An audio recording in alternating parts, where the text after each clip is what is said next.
Arsenal Fan TV, got Alex there. Of course, Alex who sells the Gooner at every game. I saw you earlier selling it. I was like, well, even I felt sorry for you. It was so cold, but he ain't even got out on or nothing. He looks all right, isn't he? He looks warm. Absolutely, no, that's what it's all about, Robbie. Coming to these places, obviously getting out there, getting amongst it and, punting those issues out.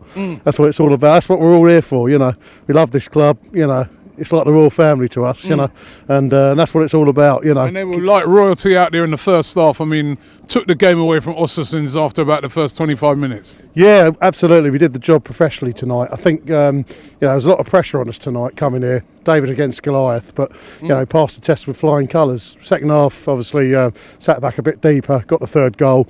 And icing on the cake, really. Ospina saving a penalty. It's what Cech Cant do, isn't it? We ain't seen a penalty saved at Arsenal for ages. We give them away on a regular basis. I mean, it was a really unnecessary penalty to give away. We could have paid the price for it, but great save by Cech. Absolutely, no. Ospina Not Cech, Ospina. No, absolutely. David Ospina, great confidence for him, and especially if he's going to start the final, Sunday week. That's what we want, competition for places. I mean, obviously we've got to try and take this form into the league now. We've been poor away from home in the league. Tactically we've been poor. Been poor away as we've been good at home, but we've got to build on this now, especially the young players. A few of them got a run out tonight. Nice to see Eddie Nketiah get a start because he's been banging goals in left, right and centre in the reserves. I've seen all the games. Got that hat-trick against Everton last week. Look, top draw. And it's a different level of football, I know, and it's the mental toughness. You've got to have that. But I think he's got it in abundance, and let's hope he can, come to the good. And selling the Gooner out here in the freezing cold, you know what, I've got so much respect for you. You saying to me something about the Gooner that they're trying to get some more subscribers at the moment? Absolutely. We've got to try and punt the magazine out. It's been going for 30 years. Spurs haven't had a fanzine since 2001 now, so we want to keep that going. But with the Gooner magazine, obviously, we all do a fantastic job, producing it. We've had to go down to 6 issues a season, mainly because of obviously not selling enough issues, 3 before Christmas, 3 after. But the way forward is obviously to get these subscriptions for next season. If we can get to 1,000 subscriptions, I think at the moment we've currently got 700. I don't know the actual figure, but I can find that out. But anyone who can subscribe got 30 quid. Obviously, if we get enough subscriptions, we'll just go back to selling them on the street. People who want to subscribe, obviously, will have the subscription come through. The people who don't can still buy them off the sellers. I mean, I'm the only guy who sells away, but we've got like 8 to 10 sellers at home when they're all there.